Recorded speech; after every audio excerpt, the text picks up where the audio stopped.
ॐ दक्षिणास्य समारम्भा शङ्कराचार्यमध्यमा अस्मदाचार्यपर्यन्ता स्मर्या गुरुपरम्परा श्रुतिस्मृतिपुराणानाम् आलयं करुणालयं नमामि भगवत्पादं शङ्करं लोकशङ्करं शङ्करं शङ्कराचार्यं केशवं बादरायणं सूत्रभाष्यकृतौ वन्दे भगवन्तौ पुनः पुनः ईश्वरो गुरुरात्मेति मूर्तिभेदविभागिने व्योमवद्व्याप्तदेहाय दक्षिणामूर्तये नमः। परिज्ञानाश्रम श्रीगुरुशङ्कर परिज्ञानाश्रम शङ्कर सद्गुरु केशववामन कृष्णपाण्डुरङ्ग आनन्द परिज्ञान गुरु सद्यो जात शङ्कर सद्गुरु गुरुर्ब्रह्मा गुरुर्विष्णु गुरुर्देवो महेश्वरः गुरुः साक्षात् परब्रह्म तस्मै श्रीगुरवे नमः। ॐ सहना भवतु सहनौ भुनक्तु सह वीर्यङ्करवावहै तेजस्विनावधीतमस्तु मा विद्विषावहै। ॐ शान्ति शान्ति शान्तिः। पार्थाय प्रतिबोधितां भगवता नारायणेन स्वयं व्यासेन ग्रथितां पुराणमुनिना मध्ये महाभारतम् अद्वैतामृतवर्षिणीं भगवतीम् अष्टादशाध्यायिनीम् अम्ब त्वामनुसन्दधामि भगवद्गीते भवद्वेषिणीम् यं ब्रह्मा वरुणेन्द्ररुद्रमरुतः स्तुन्वन्ति दिव्यैस्तवैः वेदैः साङ्गपदक्रमोपनिषदैः गायन्ति यं सामगाः ध्यानावस्थिततद्गतेन मनसा पश्यन्ति यं योगिनः यस्यान्तं न विदुःसुरासुरगणा देवाय तस्मै नमः। So we are now almost coming to the end of the 18th chapter and the end of Bhagavad Gita. Another 20 verses we have to go. And here, the last session we saw that from the 50th verse up to the 55th verse, Bhagwan Krishna gave a summary of Nyana Yoga. And Jnana Yoga, I explained to you last time itself. What is Jnana Yoga? Jnana Yoga contains three aspects. One is called as the Shravanam, that is Vedanta Shravanam, Guru Mukhena Shastra Shravanam, which is called as Shravanam, listening to whatever the Shastra has to say, like what Arjuna is doing now. What Krishna is doing now is giving this knowledge by his words, and Arjuna is listening. Guru Mukhena Shastra Shravanam. That is what is called as Shravanam. And when a person has done enough Shravanam, then the person has to make this knowledge doubt free. And how to make this knowledge doubt free? By a process called Mananam. What is Mananam? Mananam is that in which whatever has been studied, whatever has been heard from the Guru, from Guru Mukhena Shastra Shravanam, whatever has been heard, this particular thing that has been heard is mulled over again and again and again and again heard, again and again, again and again discussed with the Guru, asking relevant questions and making this knowledge absolutely doubt free. This is called as the process of Mananam. We do that always. Even in our Laukika Vidya, we do that.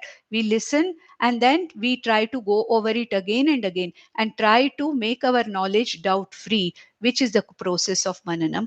And lastly, what is called as Nididhyasanam. Nididhyasanam is a process where whatever has been heard, whatever has been actually made doubt free, that knowledge has to be assimilated. Assimilated for what purpose? So that it is spontaneously available to me whenever I need. It is something like my knowing my name or my address or my phone number. I don't think of it constantly, but the moment I need it, when somebody asks it, immediately I'm able to give out that. Why? Because this is a knowledge which is spontaneously available to me. And Nididhyasanam is a process where this Vedantic truth, what is the Vedantic teaching? What is the teaching that Bhagwan Krishna is doing here? He is trying to tell Arjuna that look, ultimately you are not different from me, Ishvara. You and Ishvara, the Jiva and Ishvara, are not separate from each other. This is the ultimate knowledge by which the entire samsara of a Jiva is taken away. Raga, Shoka, Moha, Rupi samsara, which Arjuna is now showing. His entire santapa, tapa, vishada is what? Because of samsara. What is his samsara? Raga, Shoka, Moha. The situation of war has actually brought out this samsara in him. Like that, in all of us, everyday situations might bring out or bring about the samsara in us. And then the ultimate release from this samsara for good, forever, is understanding this knowledge that I am not different from God. I am not different from Ishvara. You may call Ishvara as with whatever name, Lord you can call, God you can call, Brahman you can call, Ishvara you can call, whatever I say to connect myself to that intelligence or that Ishvara, I say that I'm not different. I don't say. The Shastra tells me that you learn to see yourself not as a separate jiva, but as not different from that of Ishvara. This is what is called as, this whole process is called as Nyana Yoga. And the 50th to 55th verse, Bhagwan Krishna explained this Jnana Yoga, taking importance, giving importance to the Nididhyasana part of it. Whatever was talked about in the 6th chapter in great detail as to how to go about Nididhyasana, using these Bahiranga sadhanas, preparatory steps of the outside situations, Antaranga sadhanas, preparing the body mind sense complex for this, and then what is the Dhyana Swarupa, and what is the ultimate phalam of this Jnanam, what is the Swarupam of this Jnanam. This entire thing was fully explained in the 6th chapter, and the same thing, the Nididhyasanam, was explained, giving more importance to Bahiranga sadhanas and Antaranga sadhanas between the verses 50 and 55. Now, Bhagwan, out of his compassion, wants to go on talking about Karma Yoga and Jnana Yoga again and again. Why? Because this is the last chapter. This is after which Krishna is not going to have any more time to convince Arjuna that he has to do his Swadharma. So now again, Bhagavan wants to come back for a final time. For the final time, he wants to come back and summarize the Karma Yoga.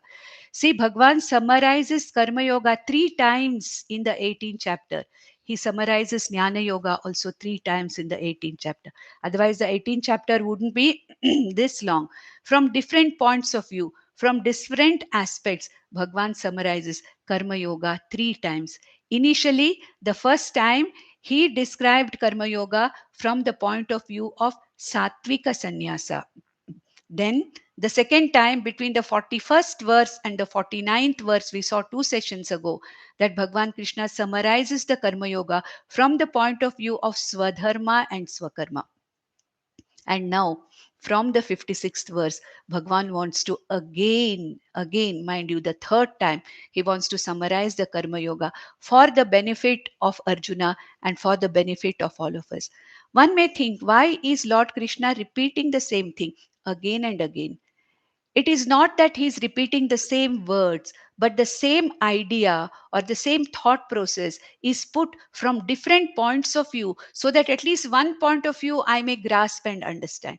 It is the compassion of the teacher. It is the compassion of Shastra. This is what happens in Shastra, in the Upanishads. The same thing is told again and again, because Durvigneyatvat, because of the difficulty in understanding these things, because we are not used to looking at ourselves and our lives in this way. What Shastra tells me is exactly opposite or very different from what I think of myself and what I know about myself. So the Shastra, the Shruti, is compassionate enough to say the same thing again and again, but not in the same words, but in different words from different points of view. Now, from the 56th verse, we started last time. We had a brief introduction to 56th and 57th verse last time. But today, what I'm going to do is the entire Karma Yoga summary for the last time, the final time that Krishna is going to summarize the Karma Yoga from the 56th verse to the 65th verse. That will be the end of the third time summarizing Karma Yoga. And ultimately, he wants Arjuna right now to be a Karma Yogi, because at present, Arjuna is not capable of really going into this Jnana Yoga, sit in meditation, sit for Nididhyasanam and understand this Jiva Brahma Aikya. Right now, Arjuna is not in that situation and not in the state of the mind for this. So at present, the very purpose of Bhagwan's repeating this is that Arjuna understands that he has to be prepared for this Jnana Yoga, and the preparation of Jnana Yoga is by Chitta Shuddhi, Chitta Naishalyam, following a life of Karma Yoga. And so we started last time where right now Arjuna is not capable. Even for people like us, if one is not capable of Jnana Yoga, if one is not interested in Jnana Yoga, but one is interested in doing whatever one has to do properly. A person is happy being a Karma Yogi. It does not matter. Stay there. Very soon, being a Karma Yogi for long enough period of time. I'll talk about this as to how long one should do Karma Yoga. Is it, I keep getting these questions again and again. People are asking, should we wait for Karma Yoga and see whether there is Chitta Shuddhi? How do I understand that there is Chitta Shuddhi? When is the time for me to go to Jnana Yoga? How do I know that I am prepared for Jnana Yoga? All this we'll discuss in the last class. In the last session, we'll discuss this. But then right now, Arjuna is going to have the final revision of Karma Yoga, because right now he's not capable of Jnana Yoga. And what does Bhagwan say in the 56th verse? We saw that last time. Sarva karmanya sada kurvano madvyapashrayah mat prasadat avapnoti shashvatam padamavyayam. So, Arjuna, sarva karmani api sada kurvana. Sada kurvanaha. You are doing certain work. You are in a particular setup in the life. You may be a grahastha. You may be responsible for certain people in your life. You may be a brahmachari. Whatever may be your status in life. Sarvata vartamanopi. He has said that earlier. Whatever may be the role that you have been given by Ishvara to play. Whatever role you have been playing in this life. May you be there. May you play that role. Keep doing your work, keep doing your swadharma, keep doing your swakarma, whatever you are doing. But how do you do it? Sarva karmani kurvanaha mad vyapashrayaha. Here in these, till the 65th verse, which is the end of the Karma Yoga, for the final time, Bhagwan is going to talk about bhakti or surrender. Karma Yoga from the point of view of bhakti or surrender. See, remember one thing, one cannot offer all one's actions to Ishvara unless there is bhakti. Unless one brings Ishvara in one's life, unless one has the anusmaranam of Ishvara all the time, unless the person has the deepest trust and surrender in Ishvara, it is not possible to offer even a puja to Bhagwan. Forget about offering one's own actions. Even to think of Bhagwan and offer all your actions, it means one requires to be a bhakta. One requires to be aligned to Ishvara. One cannot afford to be alienated from Ishvara. Let that Ishvara be in the form of your, Ishtadevata, doesn't matter. Or let that Ishvara be, I may connect to that Ishvara as my Ishtadevata, Ekarupa Ishvara Bhakti. I may connect to that Ishvara as Vishwarupa, as the whole Jagat, the whole manifest universe is nothing but Ishvara. Sarvam Ishvaramayam Jagat iti. I may look at it that way and connect to Ishvara as Vishwarupa. Or I may be a Jnana Yogi and connect to the same Ishvara without a name and form. Nirguna Ishvara or Nirguna Brahma Rupena. I may connect to that Ishvara. In whatever form you connect, surrender to me. Mad Vyapashrayaha, he said, surrender to me. Take me as the refuge. In me you take refuge. Keep me along your side, and whatever karma you are doing, you do it as if you are doing it for my sake. As our Swamiji says, let there be always this anusmaranam of your Ishta Devata. Then mat prasadat avapnoti. So whatever karma phala you get for whatever you are doing, it is mat prasada. Mat prasada avapnoti. And ultimately, what is my prasada? At the end of it, yes, whatever karma phala you get, you take it as my prasada. But ultimately, what is the phalam that you get out of this surrender to me? It is jnana, yogyata prapti, jnana prapti, and moksha prapti. So padam avyayam, he says, shashvatam padam avyayam. My prasada, mama, that is, he said, mat prasadat. because of my prasada, because of me, my grace, ultimately you will reach that final goal, which is nothing but moksha. If you are a mumukshu, if you have already made your purushartha nishchaya, as this moksha is my goal, then I'm the one who's going to give you the capacity and the preparedness of the mind because of your karma yoga. My prasada will be ultimately you will reach your ultimate goal of moksha. And therefore, tasmad, therefore, what should you do? Chetasa sarva karmani mai sanyasya matparaha buddhi yogamupashritya machitta satatam bhava. This also we saw last time.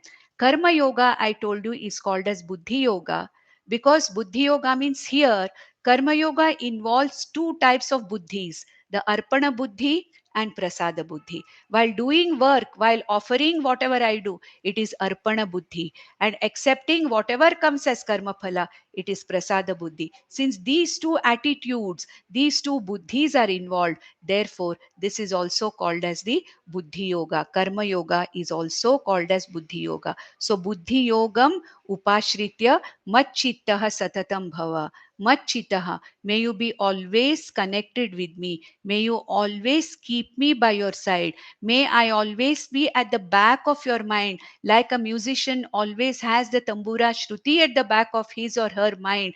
Whatever may be the type of kasrat he is doing during his singing, but that shruti is held on without straying from that. Similarly, let me, Ishvara, be that constant thought, constant remembrance in your mind. So, buddhi yogam upashritya macchittaha satatam bhava.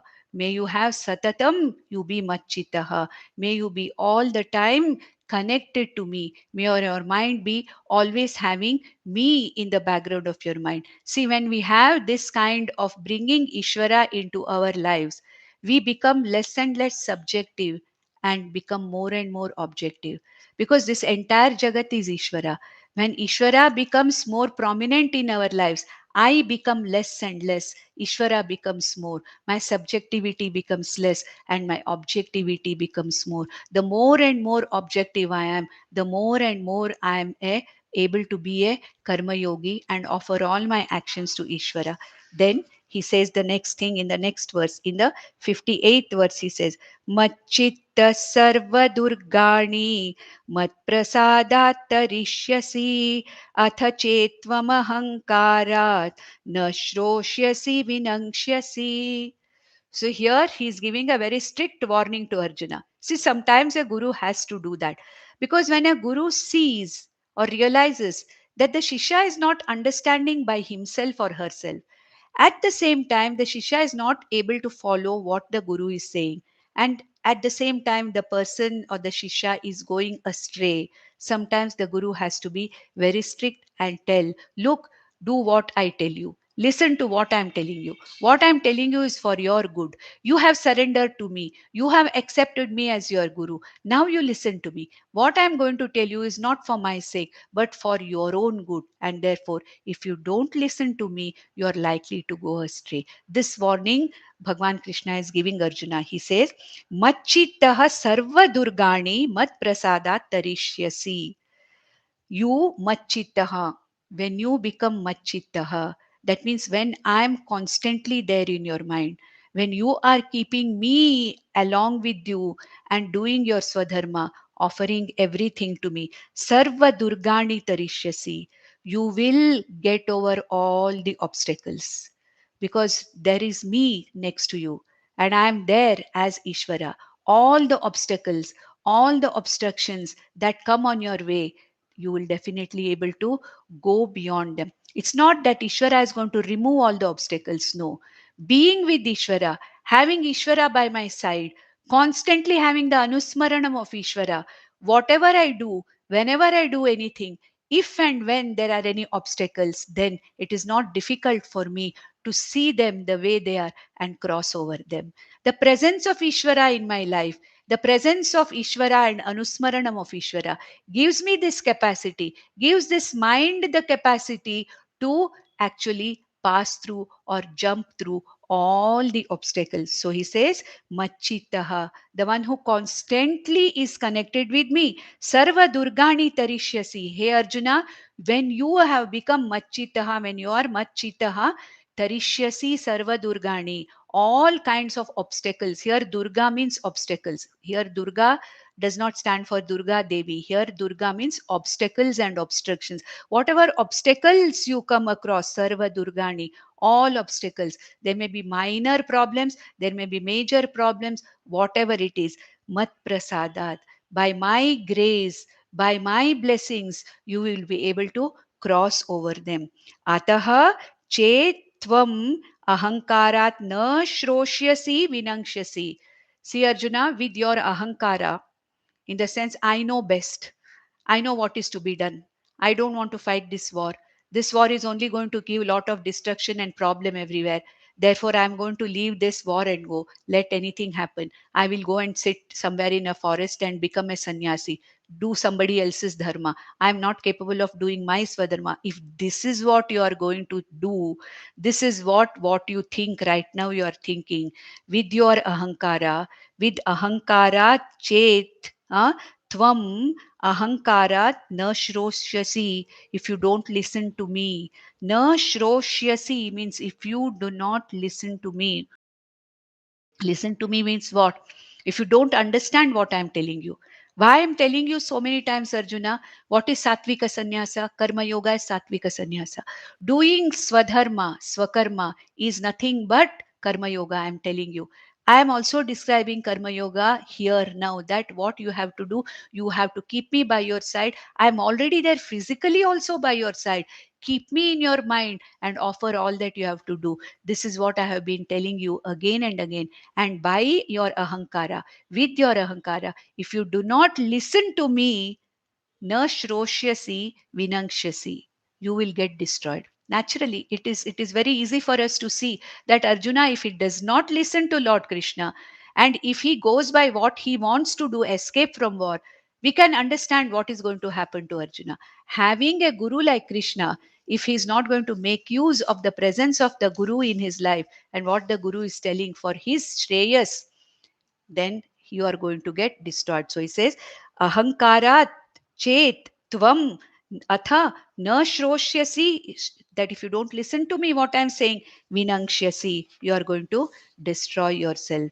Then the next, he gives the same warning, he continues in another way. In the 59th verse, he says, Yad ahankaramashritya na yotsya iti manyase मिथ्यैष व्यवसायस्ते प्रकृतिस्त्वां नियोक्ष्यति.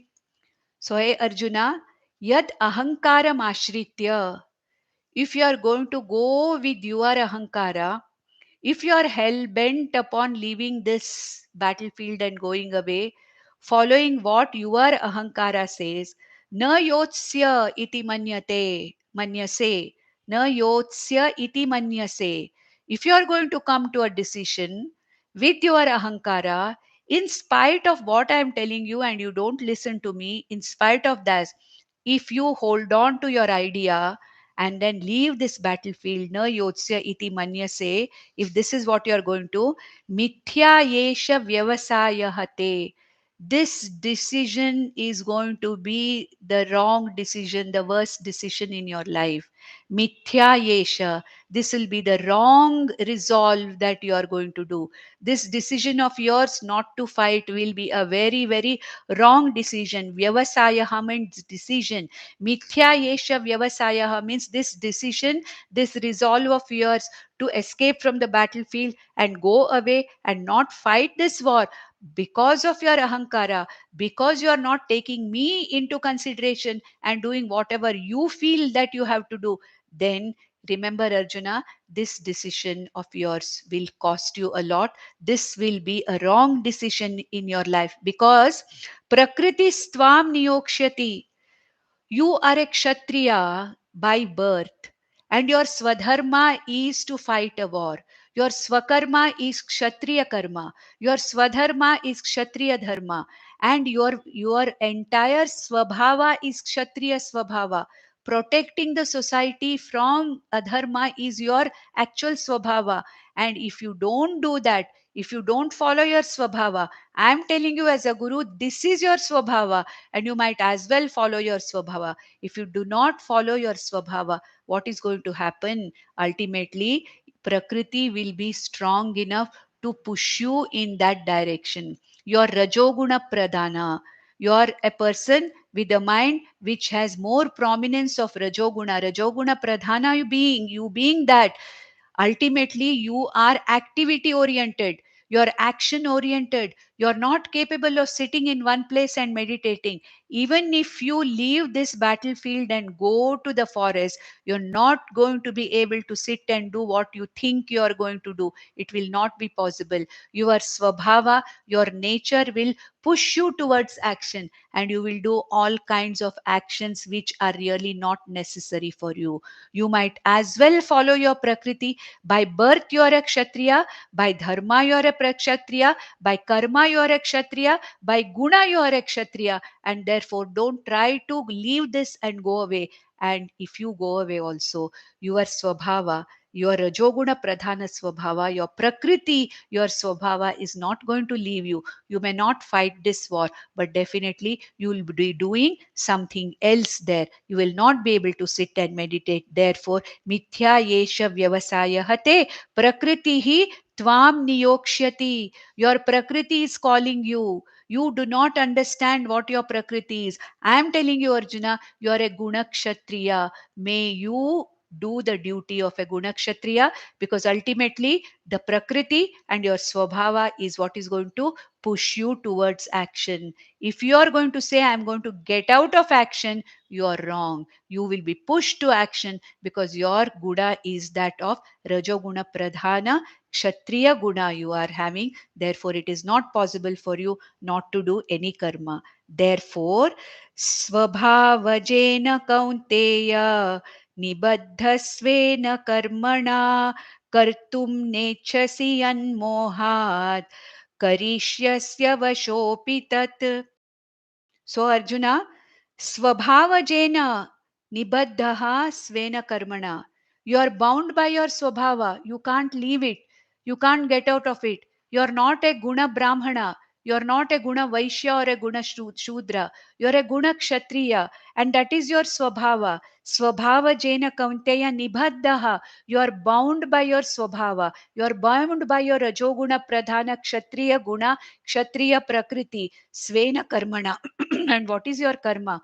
Kshatriya karma is your swa karma. You are bound by that. You are nibaddha by that. Kartum nechasi mohat, by moha or by confusion. If you are not going to do that, if you decide not to do that, then avashyopi tat karishyasi. Avashaha api, avashopi tat karishyasi means avashaha, without even wanting to do similar action you'll do there sitting there. Probably you'll go and sit in a forest. You will not be able to meditate for more than a few minutes. Then what will you do? You will start going and looking for something to do. You will find something to do, because that is your nature. You can't be sitting quiet. You are rajoguna pradhana. Therefore, avashaha api mohat. If you get out of this mohat, you get out of this, your prakriti is going to force you towards action. You might as well do this action, which is a dharma yuddha, which is shreya for you, by which you will get what? You will get a lot of punya by fighting this war. Not only that, I am there by your side. I am telling you, Arjuna, be a kshatriya, be a guna kshatriya, karma kshatriya, and do whatever you have to do. And then now Bhagwan wants to come and say, when I'm saying offer this action to me, offer this action to me, to whom should you offer this action? See, all the time as Karma Yoga, Bhagwan has been saying, offer this action, offer this action. To whom should you offer? To Ishvara, this action should be offered. Where is this Ishvara? I cannot see this Ishvara anywhere. So, how do I offer? Where do I offer? Which is the altar of my offering of my karma? Where is this Ishvara? How do I know this Ishvara to be there? Where is this? To get that doubt out of Arjuna's mind and to sort out that doubt in our minds also. Already many of us must be thinking, Krishna is saying, offer all your actions to me. Offer all your actions to me, Ishvara. Where is this Ishvara? Where do I come in touch with this Ishvara? Where is this Ishvara? So, one of the most important verses of entire Bhagavad Gita is this 61st verse, where he says, Ishvara sarva bhutanam hriddesherjuna tishtati brahmayan sarva bhutani yantrarudhani mayaya. So, where is this Ishvara? Where is this God? Where is this Lord? Or where am I supposed to, find this Ishvara to offer my actions? So, here Bhagwan says, Hey Arjuna, this Ishvara or me, Hriddeshe, okay, Ishvara, Sarva Bhutanam Hriddeshe Tishtati. This Ishvara is available as that very consciousness in every Jiva's heart. You don't have to look here and there at all. I, Ishvara or Brahman, is available as the Sakshi Chaitanya Atma, as that consciousness within each and every individual in the Hridaya Guha, Hriddeshe, in the heart of every individual. Our scriptures say that the Hridaya Akasha, or the space within the physical heart, is called as the Hridaya Guha. Guha because it is dark inside. In this dark Hridaya Guha, the space of the heart, it is said that this Brahman or Ishvara is available as the light of consciousness. In this dark Hridaya Guha, in this space of the heart, the physical heart, no right side heart, left side heart, nothing. It is this one physical heart which we have. In that, there is supposed to be an Angushta Matra space. Even medical science says that, it is like, closing our thumb with the rest of our fingers. That kind of a space is there. That is why in Kathopanishad it is said, Angushta Matra Purushaha Hriddeshe Tishtati. This Angushta Matra, as though this Ishvara is almost of the size of my Angushta and available within this Hridaya Guha. What it means is, Ishvara need not be looked for here and there. Brahman or Ishvara is available in the Hridaya Guha, in the Buddhi Guha. Hridaya Guha also is called as Buddhi Guha because our Shastras say that the Buddhi Sthana, where is the mind? The mind is not in the brain. The mind is not anywhere else. It is said that the Buddhi or the Antakarana is located in this Hridaya Guha. And in this Hridaya Guha, in this Buddhi, this consciousness is getting reflected as Chidabhasa, which we have already seen in the 13th chapter. So, Ishvara or I, hey Arjuna, I am available. I, Ishvara, am available as the Sakshi Chaitanya Atma in every Jiva's Hridaya Akasha. So, hey Arjuna, Ishvaraha Sarva Bhutanam Hriddeshe Tishtati. You don't have to look for this Ishvara here and there. This consciousness which says Aham Asmi, I am, iti constantly, that pulsating amness, I-ness. I'm pulsating with life, that pulsation of life within me. That is why whenever I say I don't touch any other part of my body. I, keep my hand over my heart and say I. Whether I'm talking out of ahankara or talking of anything, I don't touch my head and say I keep my hand here and say I. So that ahamasmi, I am iti, constantly pulsating Sakshi Chaitanya Rupi Atma Ishvara is there in the Hridaya Akasha, in the Hriddesha of every living being. Therefore, Arjuna, you don't have to look for me here and there. I reside in your heart. I reside as Ishvara in every Jiva's heart. And whatever you're offering, you offer it to that Ishvara who is present within your own heart. When you're doing something for the others outside, think that it is the same Ishvara who is there in their hearts also, and offer whatever you're doing, whatever role you're playing. You may be a grahastha, taking care of your family. You may be taking care of a community. You may be doing something for the entire society. Whatever you're doing, you see that Ishvara is not separate from the Jagat. Ishvara is not separate from the Jiva. Every Jiva's heart, I am available as that consciousness principle. And what do I do? Brahmayan sarva bhutani yantrarudhani mayaya. I am the life giving principle, and I make every jiva, propel every jiva into activity. It is my presence. When I am not there, nothing is there. It is my presence because of which a jiva is able to function. All the sense organs of the jiva are able to function. The mind and the buddhi of the jiva are able to function. I am, as one of the Upanishads says, I am the shrotrasya shrotram, manaso manoyat, vachoha vacham, sau pranasya pranaha.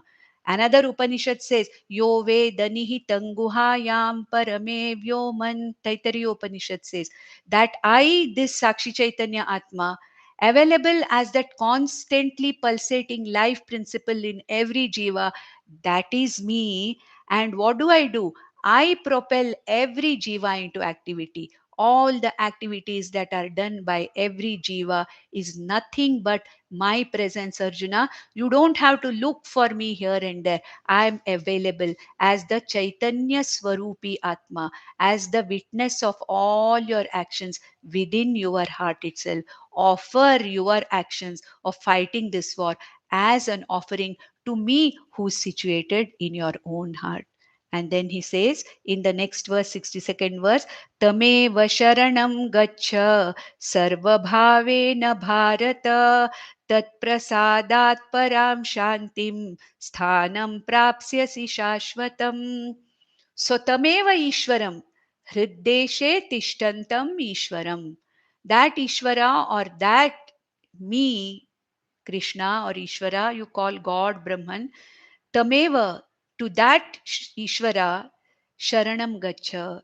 You don't have to go anywhere else and fall at that. Doesn't matter. Ishvara is there in temple also. Ishvara is there. But understand that Ishvara is not in one place. This whole Jagat, including the heart of every jiva, is nothing but Ishvaramayam. And therefore, Tameva Hridaye Tishtantam Ishvaram Sharanam Gacha. May you surrender to that. What do I mean by mad vyapashrayaha, which was talked about in the 56th verse? Surrender to this life principle, which is nothing but me, Arjuna, sarva bhavena, with all your emotions, with all sarva bhavena, with all your heart, with everything that you have, surrender to me, who's not somewhere to be seen outside. I'm there in your heart. I'm residing in your heart, in every jiva's heart, as the Chaitanya Swarupi Atma. So tameva Ishwaram Sharanam Gacha. May you surrender to this Ishvara who's found within the heart, within the Hridaya of every living being. Tat prasadat paramam shantim sthanam prapsisi. With the blessings of Ishvara, with my blessings, I am seen, I as Ishvara pervade every heart. I as Ishvara is available in every heart. Offer all your actions to that Chaitanya Rupi Atma, that Ishvara in your own heart, and I, in the form of that Ishvara, I am going to tat prasadat, he says, Ishvara prasadat. In the previous verse, he said, mat prasadat. What does it mean? I, Bhagwan here talking as Ishvara, I am present in everybody's heart. And Shantim Sthanam Shashvatam Prapsesi. You will get this sthana that you are looking for. Ultimately, I'll be the one who will bless you as Ishvara and help you to achieve your final goal of moksha. And don't look for me here and there. I'm there in the heart of every jiva. And then in the next verse he says, Iti te jnanamakyatam guhyad guhyataram maya vimrishaitadasheshena yathechasi tatha kuru. Now I have already told you everything, Arjuna. 3 times I have summarized Karma Yoga. All the chapters I have done Karma Yoga, Nyana Yoga, Karma Yoga, Jnana Yoga again and again. 3 times I have summarized it. I can no longer repeat this. Yathechasi tatha kuru. Whatever you feel now, I cannot make decisions for you, isn't it? Ishvara cannot make decisions for. We have to make decisions. Taking Ishvara by our sides, we have to make decisions. So he says, Arjuna, I can't make any decision for you anymore. I have already told you whatever has to be told.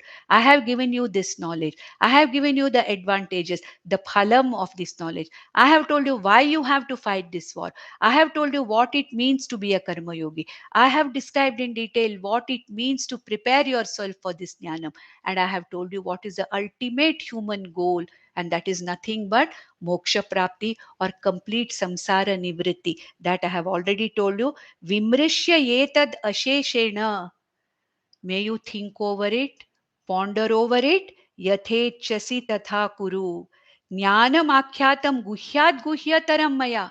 This secret and sacred knowledge I have given out to you in all these 700 odd verses. Now, it is your duty to think over what I have said, ponder over what I have said. Yathechasi yatha ichasi tatha kuru. Then, see, look at the compassion of Krishna. He says in the 64th verse, Sarva guhyatamam bhuyah shrunu me paramam vachah ishtosi me dhridamiti tato vakshami te hitam. Actually, Bhagwan Krishna could have stopped here. Bhagavad Gita should have ended here. But he says, Sarva guhyatamam bhuya shrunu.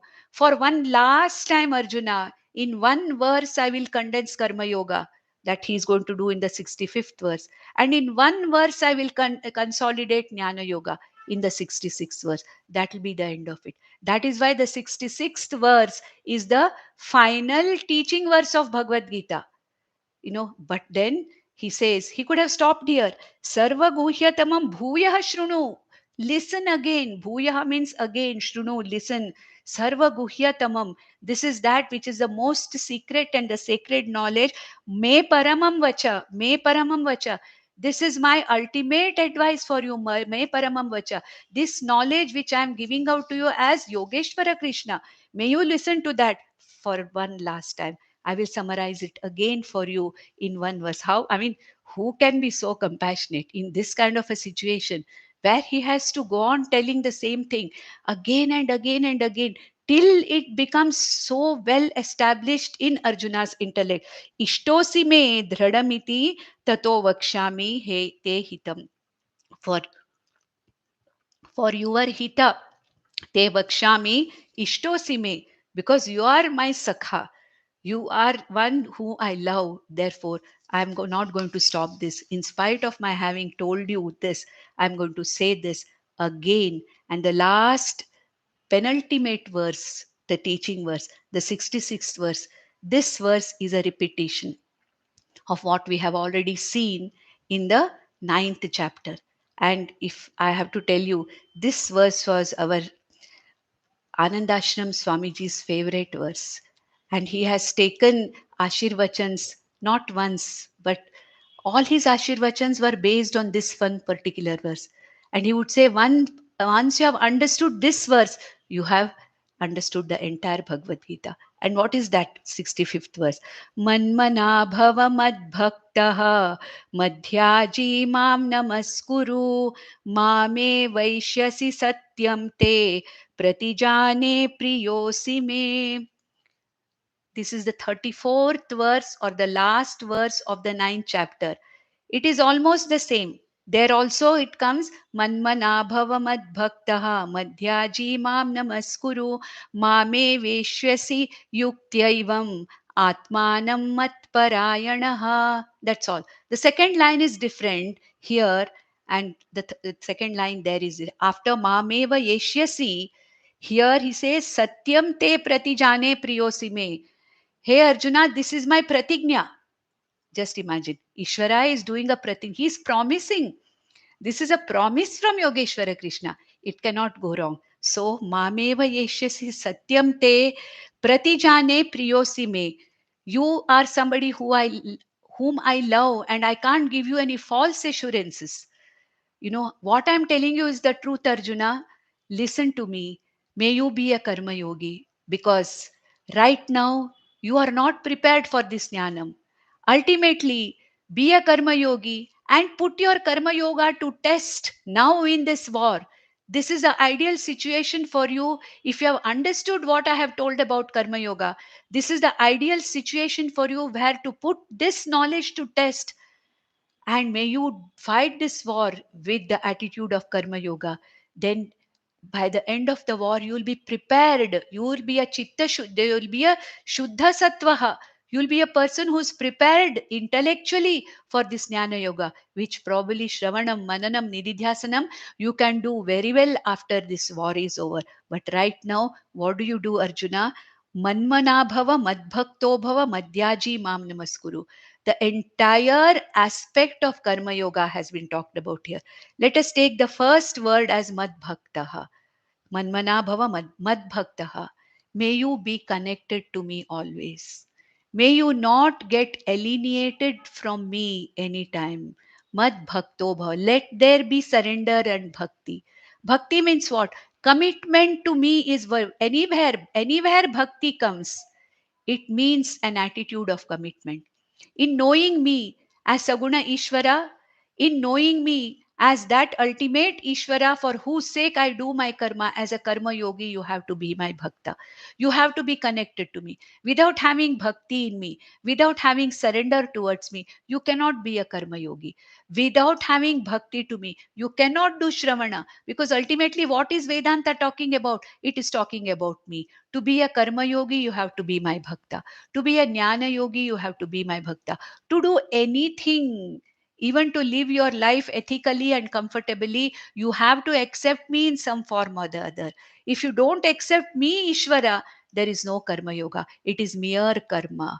When any karma is done without bringing Ishvara into life, however good your karma may be, however efficient you may be, you are a mere karmi and you are going to get affected by the karma phala of it. May you be connected to me, mad bhakto bhava. May you have that bhakti in me. May you have surrender in me, mad bhakto bhava. Then man mana bhava. May I be always there at the back of your mind as a constant remembrance. Whatever you're thinking, whatever you're doing, whatever you're studying, whatever you're doing, may I be there as a part of every activity of yours. And in the ninth chapter, he says, Mat parayana bhava. Mat parayanaha bhava. What is the meaning of that? Let me be the ultimate goal. Let me be your ultimate goal. May you reach me. Let that reaching me be the ultimate goal. Me here means what? By Jnana Yoga, reaching me means what? Moksha. Right now, he's talking about a karma yogi. He's making Arjuna understand that he has to be a karma yogi first. And he's saying, Man mana bhava. May your mind be always there with me. May your mind be connected to me. Whatever you're doing, let all your actions be connected to me, and may I be your ultimate goal. Now, as a karma yogi, may I be your goal in the sense that you offer all your actions to me. Therefore, your ahankara and mamakara with the karma will be diluted. Your ragadveshas will be diluted. Accept whatever comes as mat prasada, my prasada. Therefore, again, your entanglement with karma phala is reduced as much as possible. So, as a karma yogi also, may I be your goal. May I be that Ishvara to whom all your actions are offered and processed, and let the karma phala, the processed karma, come back to you in the form of my prasada. Therefore, mat parayano bhava, manmana bhava includes mat parayanaha. That means, may I be your goal. Right now, your intermediate goal of offering all your actions to me. I will give you that samsiddhi.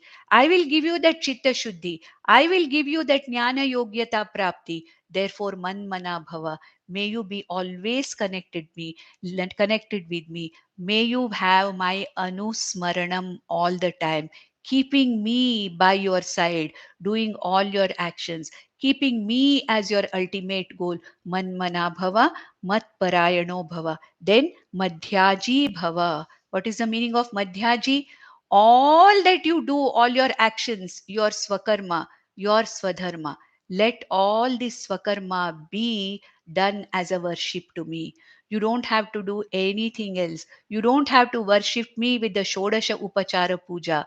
You don't have to, Chappan Bhog, you don't have to give me. I don't need that. Offering your actions to me is as good as worshipping me. May you worship me with your actions. Whatever you have, whatever thoughts you have, whatever actions you have, whatever intentions you have, whatever you do, may that be offered to me as puja. Let your doing karma be an offering to me. May you be always worshipping me in the form of offering all your actions. Madhyaji. Let every action of yours become my worship. That's it. You don't have to do anything specially, anything specifically to worship me. So, hey Arjuna, what do you do? Madhyaji Bhava. Whatever you do, let it be considered as worship to me. And Mam Namaskuru, last one.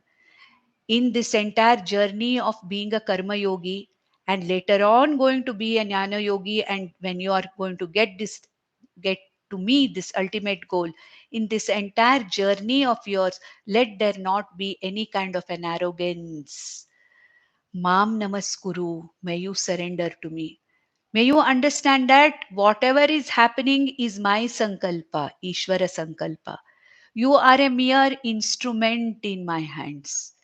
No, it is not, does not mean that we don't have a free will. We do have a free will. There is no doubt about it. We have choiceless situations in life, yes, but we do have free will also. Bhagwan Krishna is not saying that you don't have free will, but use your free will also as an offering to me. Whatever you are doing, let it be a worship to me. You don't have to do any kind of a separate or special puja to me. Whatever you are doing is a worship to me. Offering that as an offering, it becomes a worship to me. And in this entire process, let there not be any ahankara. Arjuna, you are going to fight this war. Already the result of the war is decided. In the 11th chapter itself, Bhagwan Krishna has told Arjuna, whether you are there or not, Arjuna, all these people I have already taken care of. All these people on the other side, they have already come. I have already swallowed them. Kala Rupena, I have already swallowed them. What is going to happen to the war? The result is already decided. Nimitta matram bhava savya sachin. He told Arjuna that time, be a nimitta. You are being here, you are running away is not going to make any difference. Already the decision has been made. What has to happen is already done. Does it mean that you don't have a free will? No, Arjuna, you have a free will. Your swakarma, you have to fight, you have to do whatever you have to do as if you have got all the free will. But at the same time, whatever action you are doing, whatever you are going to do in this war, it is going to be as though it is a worship to me. And in this entire thing, in this entire aspect of fighting this war, let there not be any kind of an arrogance or ahankara in you as to I am doing this thing, I am doing this thing. Look, I am so. No, the very fact that right now your Gandiva has literally slipped away from your hands because of your Vishada. But then, if you are going to be able to lift up the same thing again and do whatever you have to do, use all your free will, do what you have to do as if you are doing everything. But remember that there is this Ishvara next to you. With that Anusmaranam, offering whatever you have to do as an worship to me, and keeping me constantly in my mind, in your mind, and surrendering to me, so that you don't have any time any kind of an ahankara or arrogance about what you are doing. May you be able to see that whatever is happening is Ishvara Sankalpa. Whatever is happening through me, it is Ishvara's grace. It is because of the grace of Ishvara that this body, mind, sense complex, this free will is functioning in this way, and this action is being done. I am a mere nimitta. My ichha, my aniccha is not the thing. I am purely a nimitta, and Ishvara Hriddeshe Sarva Bhutanam, in every Bhuta, being that Sakshi Chaitanya Atma, the one who's directing Upadrishta Anumanta, we saw in the 13th chapter. Who am I? As Ishvara, I'm sitting in everybody's heart and I'm directing everybody's activity. And that is how Arjuna, Mam Namaskuru, Mameva Yeshyasi, you will ultimately reach me. As a karma yogi, you will reach me. And what is the meaning of reaching me as a karma yogi? You will get the chitta shuddhi, the chitta naishchalyam, and the jnana yogyata prapti. And with the jnana yoga, who are you going to really surrender? To me only again. I am the one who is going to be talked about by the Shastra in the form of Brahman, what is to be known. The Shravana that you are going to do is about me. Mananam is about me. Nididhyasanam again is about that you are not different from me. Right now, Arjuna, you are not yet prepared for that. Right now, be a karma yogi, and right now you have an opportunity to be a karma yogi. Therefore, man mana bhava, mad bhakto bhava, madhyaji bhava, mam namaskuru, mameva yeshyasi. I will promise you that I will take care of you. Since you have surrendered yourself to me, surrendered your actions to me, I will take care of you. And Satyam te pratijane. May you take this as my promise. This is Satyam. This is my promise. Take it as my promise. Pratijane priyosi me. I am not going to misguide you, Arjuna, because you are closest to me. And what I am saying is the truth. Just see. Do what I say and see how much difference it makes, what difference it makes. So just look at this, do the way, and then you will understand that ultimately moksha swarupena you will reach me only. So with this, with the 65th verse, karma yoga is finally wound up. Krishna finally winds up. Three times he talks about karma yoga from different angles, and the third time and the final time this karma yoga is totally wound up. And the last few verses in the next session will take up the final, consolidation of Jnana Yoga in one verse, which is the ultimate teaching verse, after which there'll be other general winding up will be going on. But the 66th verse, which is going to consolidate Jnana Yoga, the ultimate, purpose of the study of Gita Shastram is what? Jnana Yoga, Jnanam, and Moksha. That is going to be summarized in the 66th verse. We'll see in the next session. ॐ नन्दन्तु साधका सर्वे विनश्यन्तु विदूषकाः अवस्थाशाम्भवी मेस्तु प्रसन्नोऽस्तु गुरुः सदा सर्वे भवन्तु सुखिनः सर्वे सन्तु निरामयाः सर्वे भद्राणि पश्यन्तु मा कश्चित् दुःखमाप्नुयात् ॐ शान्ति शान्ति शान्तिः ॐ नमो भगवते वासुदेवाय